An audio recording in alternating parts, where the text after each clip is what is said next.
and my sister Diana was doing what she did best, making sure everyone knew about her success while diminishing mine. So, Aunt Patricia asked, passing the mashed potatoes, how are both my nieces doing in their careers? Before I could speak, Diana jumped in. Well, I just got promoted to executive vice president at Sterling Corporation, youngest female executive in the company's history. She smoothed her designer dress, shooting me a smirk. Sarah, on the other hand, what are you doing these days? Still a secretary somewhere. I took a sip of water, thinking about the meeting scheduled for tomorrow morning, the one Diana knew nothing about. I'm an administrative assistant at Quantum Industries, I said quietly. Right, a secretary, Diana laughed. Mom, remember when we were kids and everyone thought Sarah would be the successful one? All those perfect grades, full scholarship to business school. Mom shifted uncomfortably. Diana, please. No, Mom, it's important to be honest. I mean, look at us now. I'm an executive making 6 figures and she's just a secretary. Life's funny that way, isn't it? Our younger cousins stared at me with pity. Uncle Robert cleared his throat awkwardly. Aunt Patricia suddenly became very interested in her green beans. How is Sterling Corp doing? I asked mildly. I heard there were some changes coming. Diana waved her hand dismissively. Nothing I can't handle. We're being acquired by Quantum Industries, but they've assured all executives will keep their positions. In fact, she preened, I'm meeting the CEO tomorrow morning, probably to discuss my new expanded role. I thought about the stack of HR files on my desk at home, including Diana's performance reviews and complaints from her subordinates. About the reorganization plans I'd spent months developing. About the fact that I wasn't just an administrative assistant. I'd founded Quantum Industries 15 years ago, building it into one of the largest technology conglomerates in the country. But Diana didn't know that. Nobody in the family did except Mom, who'd signed an NDA after accidentally discovering the truth last year. She caught my eye now, trying to hide a smile. That's wonderful, I said, serving myself more salad. I'm sure the CEO will be interested in meeting you. Well, not everyone can handle the pressure of executive life, Diana continued, warming to her favorite topic, my failures. Some people are meant for simpler roles. Right, Sarah? I thought about my morning schedule. Breakfast with the Japanese investment team, 2 acquisition meetings, and then the Sterling Corp integration presentation, where Diana would finally learn who her new boss really was. You're right, Diana. Everyone has their place. Exactly.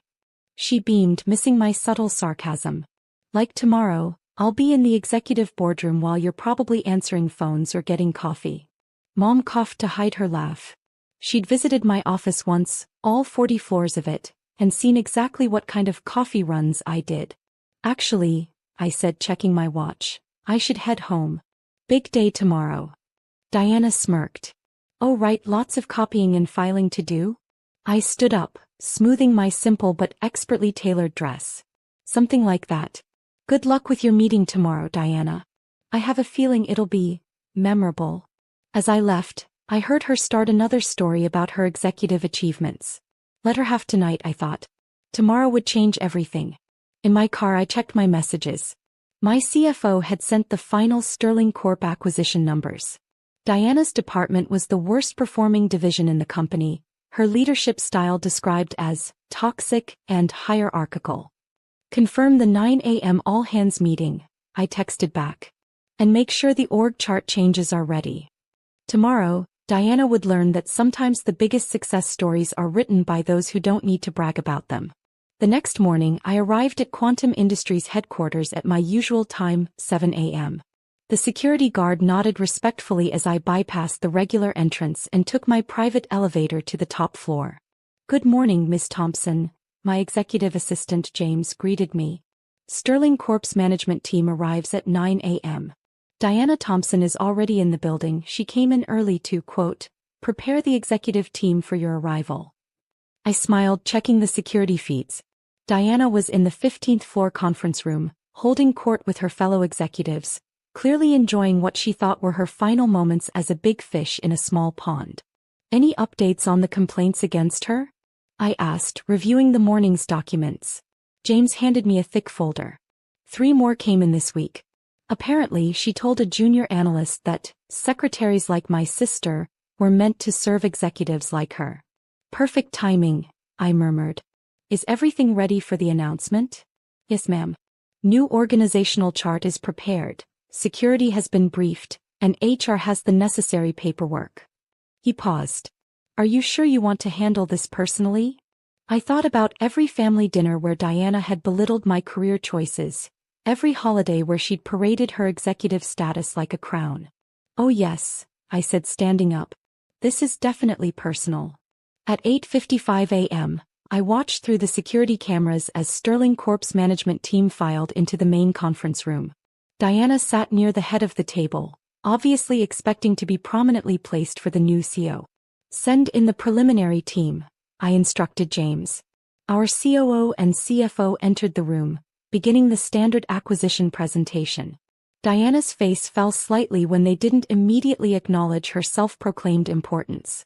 At 9:15 a.m., right on schedule, James made the announcement. Please welcome the founder and CEO of Quantum Industries, Ms. Sarah Thompson. I walked in, dressed in a power suit that cost more than Diana's monthly salary. The room stood respectfully except Diana, who had frozen in her chair, face draining of color. Good morning, everyone, I said calmly, taking my place at the head of the table. Welcome to Quantum Industries. Mom. Diana squeaked, then quickly corrected herself. Sarah. The other executives looked between us, realization dawning on their faces. Some had clearly heard Diana's stories about her secretary sister. Yes, Diana, I smiled. Surprised to see your sister isn't getting coffee? Though I do make excellent espresso in my executive kitchen. Would you like some?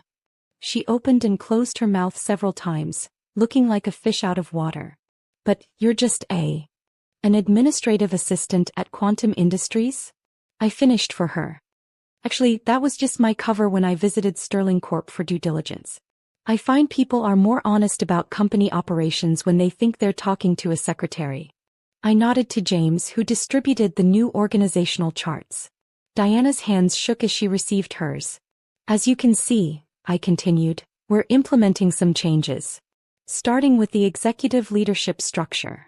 Diana's eyes widened as she found her name, no longer as executive vice president, but reassigned to a junior management position, reporting to someone 3 levels below her current rank. You can't do this, she burst out. I'm the youngest female executive in Sterling's history. I corrected gently. You were the youngest female executive. Now you're a junior manager on probation, based on these performance reviews and complaints. The conference room had cleared except for Diana and me. She sat there still staring at the organizational chart as if willing it to change. This is revenge, isn't it? She finally said. For all those family dinners. I leaned back in my chair, my rightfully earned CEO chair. Actually, it's business. Your department has the highest turnover rate in Sterling Corporation. Your leadership evaluations are abysmal. 3 harassment complaints in the last month alone. But I'm your sister. Exactly. And as your sister, I've watched you build your career on belittling others. As your CEO, I'm telling you that stops today. I opened my laptop, pulling up her personnel file. Let's review some quotes from your team. Creates a toxic environment. Constantly reminds us of her executive status. My personal favorite. Brags about her secretary sister to prove she's better than everyone. Diana's face flushed. You've been spying on me? No, I've been evaluating you just like every other executive in a company I'm acquiring. The fact that you're my sister didn't earn you special treatment, good or bad. I stood up, walking to the floor-to-ceiling windows overlooking the city. You know what's ironic? If you'd spent less time mocking my supposed career and more time being a decent leader, you might have kept your position. What do you mean? Your team's productivity is down 40% from last year. Client complaints have tripled. But your expense reports show weekly executive lunches, daily car service and... I checked the file, a $5,000 office chair because, quote, executives deserve the best. She slumped in her chair, the standard one that had replaced her luxury throne this morning. Why didn't you ever tell me, she whispered. About founding Quantum. Would it have mattered? Would you have suddenly respected administrative assistants? Treated your team better? Seen value in roles other than executive titles? Tears welled in her eyes. For the first time since we were kids, I saw my actual sister, not the power-hungry executive she'd become. What happens now? That's up to you. I handed her a folder. Option 1. Take the junior management position, learn humility, earn your way back up based on actual leadership skills. Option 2. Severance package, generous but with a non-compete clause. And if I go to the press? Tell them how my sister orchestrated my downfall. I smiled.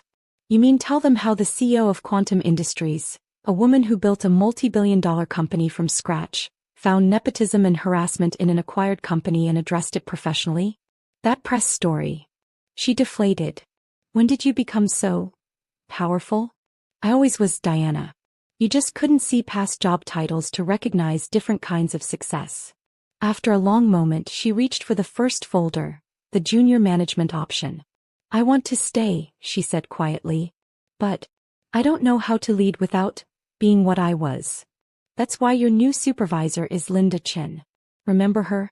The Justice Secretary you dismissed last year? She's been running our most successful division while maintaining the lowest turnover rate in the industry. Diana's eyes widened. The secretary who brought me coffee is now your boss, I finished. Funny how life works out, isn't it? 3 months later, Diana attended her first family dinner as a junior manager. The difference was striking. No designer dress, no bragging, no put-downs. Instead, she talked about learning from Linda, about discovering what real leadership meant. Sarah, she said as we cleaned up afterward, I owe you an apology. Many apologies, actually. Keep them, I replied. Show me instead. Show everyone who's been looked down on by executives like your old self. Today, Diana runs our community outreach program, a position she earned after proving she'd changed. Her office is smaller, her salary lower, but her impact is bigger than ever. And at family dinners? She's the first to shut down any conversation about job titles or status. Success isn't about your position, she tells our younger cousins. It's about your impact. Just ask my sister. She taught me that. Sometimes the best lessons come from the people we underestimate the most. And sometimes the biggest office isn't where the real power sits. As for me, I still keep a nameplate on my desk that reads, Administrative Assistant. It reminds me and now Diana that every role has value, if you're wise enough to